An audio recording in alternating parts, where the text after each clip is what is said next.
Let's move on to the last statement that is given as P double implicated with Q.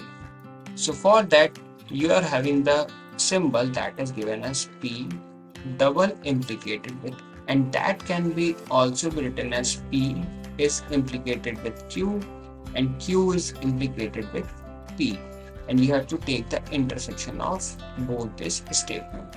Now for that, you have to find the value of P is implicated with Q, which means that if the first statement is true and the second statement is false, this statement is always false. If the first statement is false and second statement is true, this statement can be true. If the both the statement is true, so that statement is also true. If both statement is false, that statement is also true.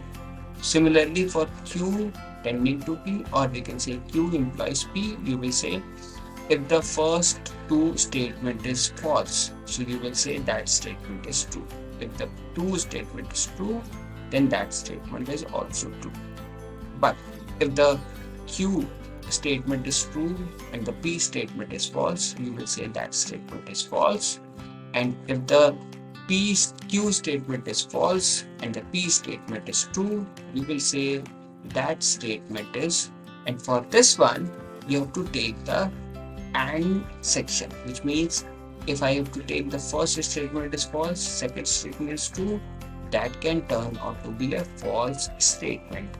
If the first statement is true and second statement is false, you can say this one is also a false statement.